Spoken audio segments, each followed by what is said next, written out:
Selamat pagi teman-teman kelas 5 di seluruh Nusantara. Apa kabarnya kalian hari ini? Sudahkah kalian berolahraga dan sarapan hari ini? Jika sudah, berarti kalian sudah siap untuk menerima pelajaran hari ini. Seperti biasa, sebelum pelajaran dimulai, jangan lupa betul berdoa agar ilmu yang diberikan bisa berguna dan bermanfaat buat kalian semua.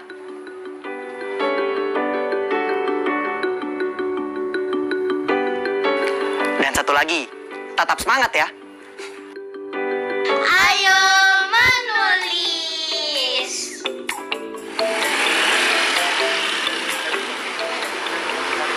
Mana nih? Gak ada pendatang. Kamu tulis alamatnya bener kan, Al? Bener kok. Tadi pantesan aja dibatalin sama sopirnya. Terus kita naik apa dong? Kan ada angkot yang dari sini ke depan perumahan kita. Kita tunggu aja. Yang bener. Bener kok. Nah, itu dia.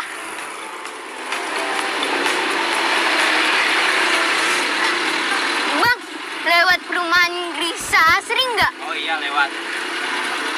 Ayo, tuh kan lewat. Ayo naik. Daripada kita lama nungguin ojek online, dibatalin dulu.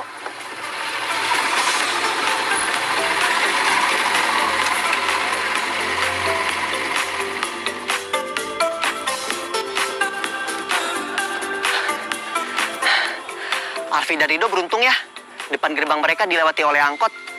Jadi mereka punya alat transportasi selain ojek online. Nah teman-teman, kalian masih ingat dengan proyek komik kita kan?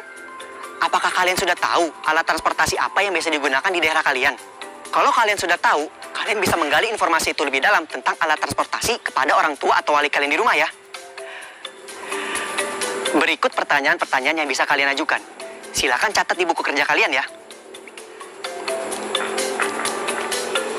Pertama, tanyakan soal jam kerja. Jam berapa sopir alat transportasi itu berangkat kerja dan jam berapa ia selesai kerja?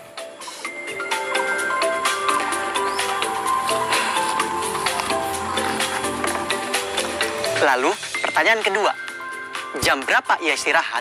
Lalu, bagaimana kebersihan dan merawat kendaraan tersebut? Pertanyaan ketiga, apa yang menyenangkan dan mengesalkan saat menaiki kendaraan tersebut? Kalian juga bisa menebakkan jawaban kalian sendiri loh. Dan jangan lupa, tulis jawaban yang kalian dapatkan dari orang tua atau wali kalian di buku kerja ya. Selamat menulis. Sekarang kita simak cerita dulu yuk. Ayo membaca. Petualangan menemui matahari. Ditulis oleh Wei Limeng dan diilustrasi oleh Miss Zovanara.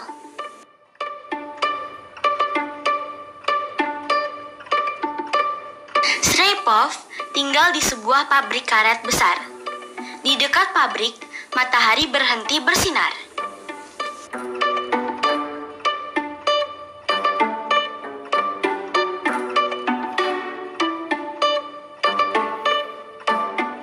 Srepov menemui kepala desa. Aku mau membangun mesin terbang agar bisa pergi ke matahari dan mencari tahu mengapa ia tidak bersinar lagi. Namun, Pak Kepala Desa tidak mendengarkan Sreipov. Kau tidak bisa terbang ke matahari. Kau hanya gadis kecil. Pulanglah.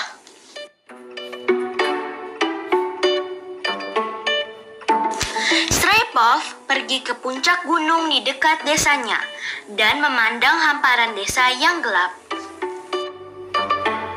Matahari, teriaknya dengan lantang. Kita akan segera bertemu.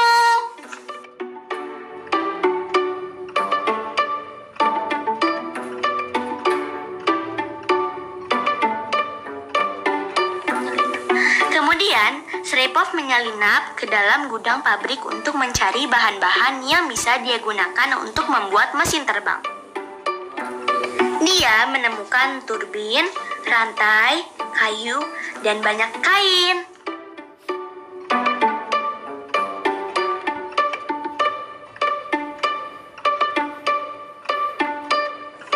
Sreipov bekerja untuk membuat mesinnya. Setelah jadi, dia membawanya ke puncak gunung lalu lepas landas. Namun, mesin itu terbang tak terkendali lalu menabrak pohon.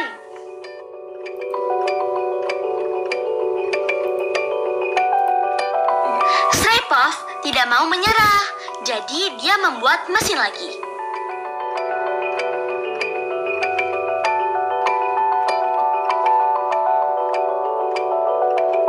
Orang-orang desa mendengar rencananya dan datang untuk membantunya membuat mesin kedua.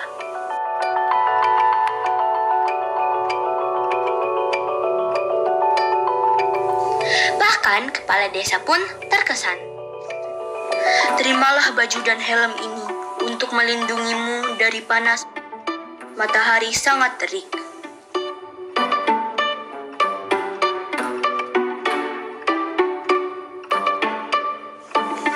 Sreipov mengayuh mesinnya seperti sepeda untuk menyalakan mesin. Dia tersenyum sambil naik ke puncak gunung. "Aku bisa terbang!" serunya.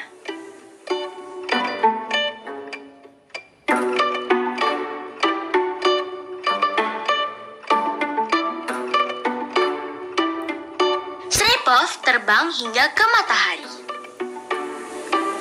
"Halo matahari," sapanya.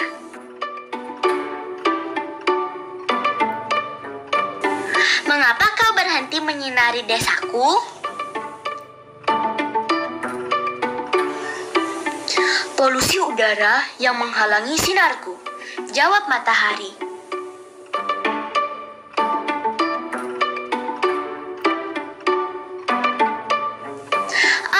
"Terima kasih matahari.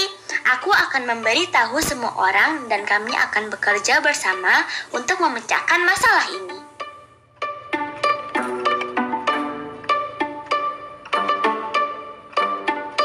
"Semoga berhasil. Kuharap kita segera berjumpa lagi," seru matahari.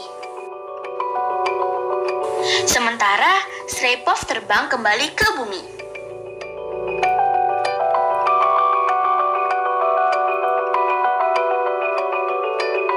Sreipov kembali ke desanya dan memberitahukan apa yang ia ketahui.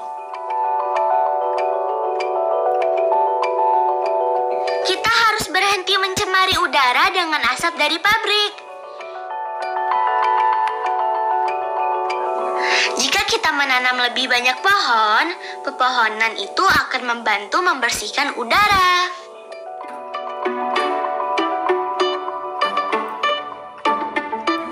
Tak lama kemudian, matahari menyinari desa Sreipov lagi. Semua orang bersyukur dan kagum terhadap Sreipov.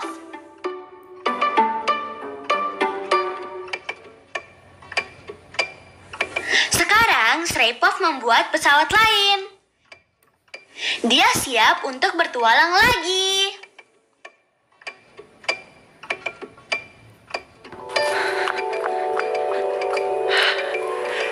Cerita tentang Sreipov tadi sangat inspiratif ya teman-teman. Selesai membaca, kita tulis laporan yuk di buku masing-masing. Nah, ini dia nih yang perlu kalian tulis dalam laporan kalian.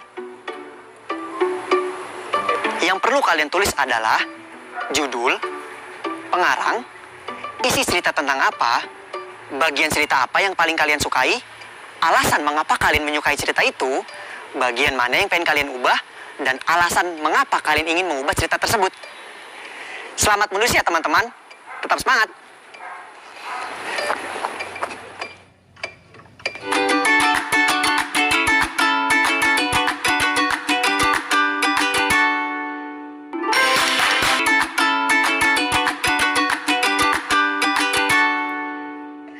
Ayo berhitung.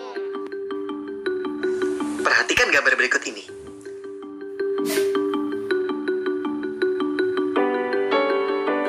Gambar manakah yang memiliki jumlah mobil kurang dari 70?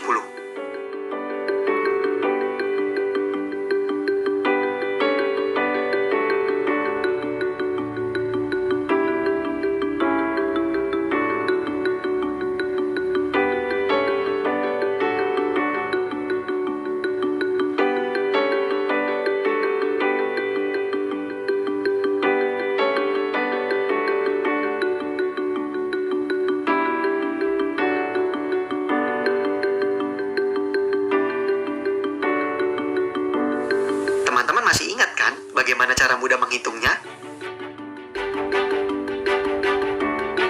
Betul, kalikan jumlah mobil yang ada dalam deret berbanjar dengan deret melintang. Nah, jadi jumlah mobil yang kurang dari 70 ada pada gambar berapa?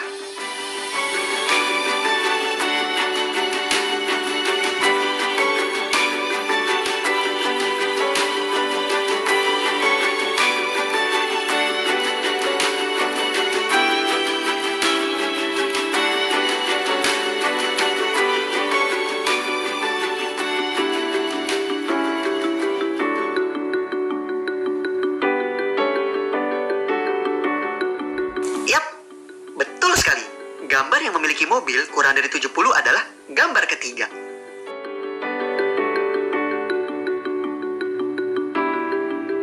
Ayo menyimak.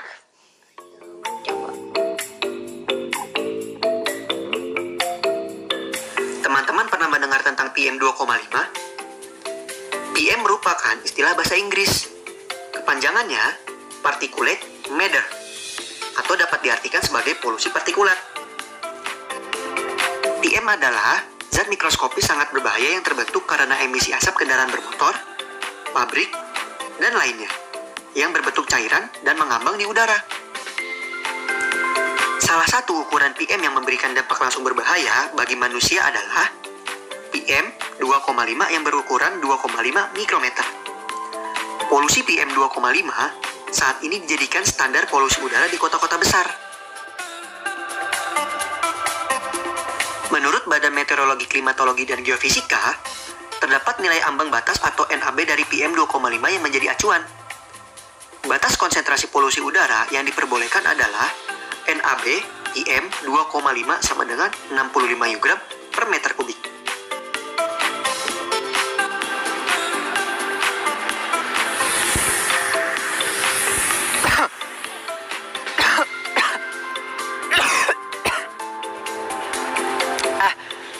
Yang tadi itu tuh bisa menimbulkan emisi berbahaya buat udara yang kita hirup, teman-teman. Jadi, jika kalian punya kendaraan, jangan lupa ingatkan ayah atau ibu kalian untuk men-service rutin kendaraan kalian supaya tetap pada standar emisinya ya. Ayo mencoba. Perhatikan gambar-gambar berikut ini. Tanyakanlah kepada ayah, ibu, paman, bibi, atau kakek dan nenek kalian. Apa saja alat transportasi yang digunakan pada zaman dulu atau sekarang?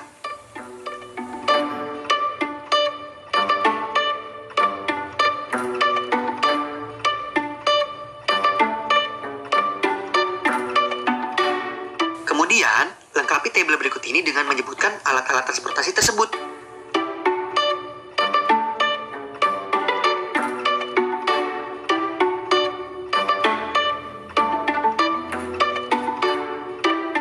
Silakan tulis jawabannya di buku kalian masing-masing ya teman-teman. Nah, setelah itu, berdasarkan tabel tadi dan berdiskusi dengan keluarga kalian, cobalah lengkapi tabel berikut ini.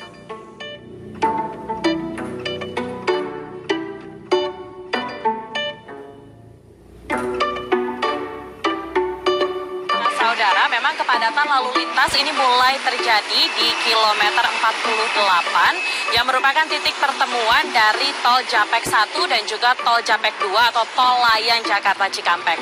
Kalau yang Anda bisa lihat di sebelah kanan saya, ini merupakan jalur dari tol Japek 1 dan memang kepadatan lalu lintas ini mulai terjadi dari kilometer 40. Seperti itulah teman-teman kondisi Jakarta di jam-jam orang pulang kerja. Biasanya di jam-jam segitu polusi sedang tinggi-tingginya karena banyaknya kendaraan bermotor lewat di jalanan. Di tempat teman-teman bagaimana? Mudah-mudahan tidak semacet Jakarta ya.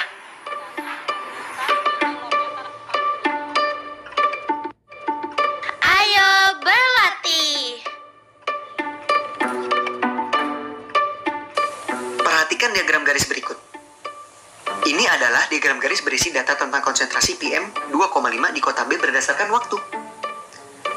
Berdasarkan diagram tersebut, kapan konsentrasi polutan PM 2,5 di kota B menjadi paling tinggi dan membahayakan? Tulis jawabannya di buku kalian ya.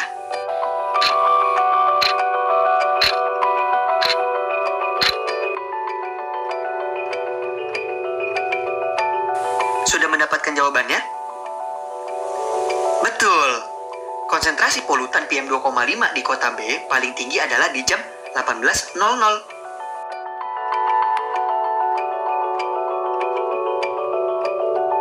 Pertanyaan selanjutnya. Tentukan perkiraan nilai maksimum dan nilai minimum konsentrasi polutan PM 2,5 di kota B pada rentang waktu pukul 17.00 sampai 23.00.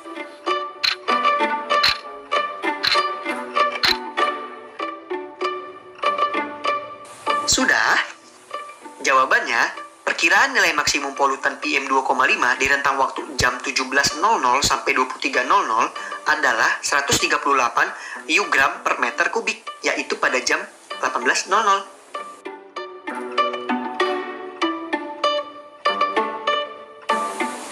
Kemudian, nilai minimum polutan PM 2,5 di rentang waktu jam 17.00 sampai 23.00 adalah 30 U-gram per meter kubik, yaitu pada jam 21.00.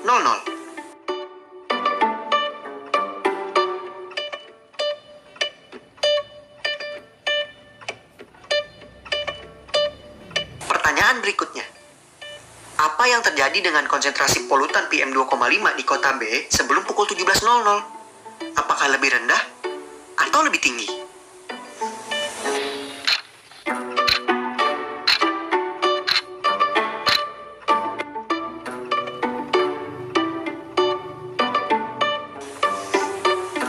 Tepat. Jawabannya lebih rendah.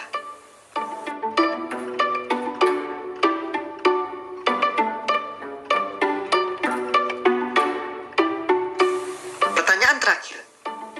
Apa yang akan terjadi pada konsentrasi PM 2,5 setelah pukul 23.00? Jelaskan jawabanmu di buku kerja ya. Nah, untuk jawaban yang ini, silakan diskusikan dengan teman-teman dan juga guru kalian ya. Selamat berdiskusi.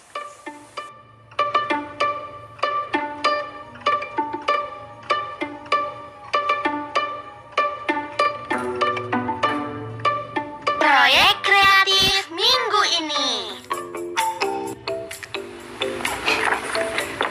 Ini dia proyek komik yang Kak Agung sudah buat minggu ini. Proyek komik teman-teman apakah sudah selesai? Jika sudah selesai, coba bisakah kalian mengingat langkah-langkah membuat komik?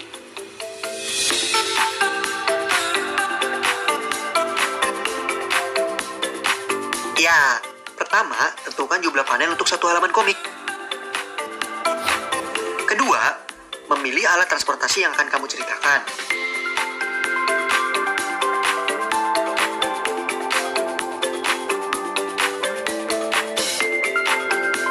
Ketiga, gunakan data pendukung untuk menguatkan komik kita.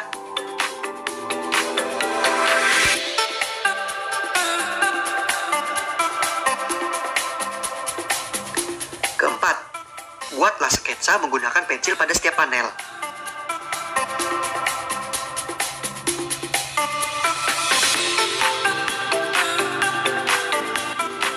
kelima, menebalkan sketsa dan mewarnainya. Terakhir, tambahkan balon percakapan. Nah, sekarang kalian tinggal membuat laporan pembuatan pada komik kalian.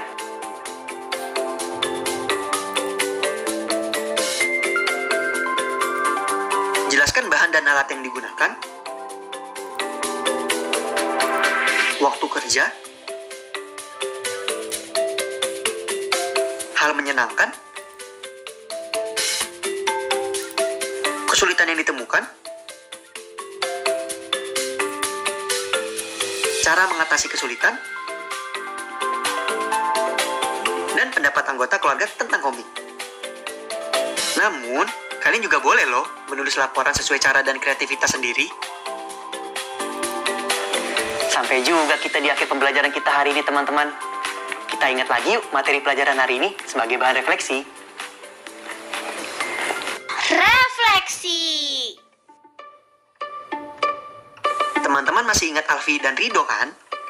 Nah, apakah kalian bisa menyebutkan alat transportasi umum apa yang ada di daerah kalian?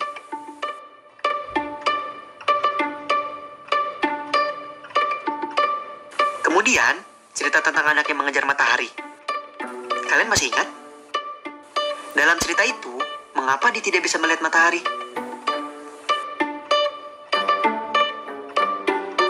Apakah teman-teman juga sudah mengerti bagaimana melengkapi tabel serta membaca diagram garis?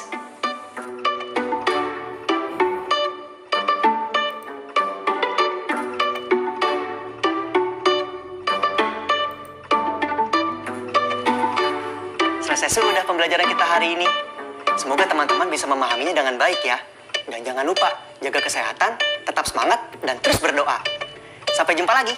Dadah!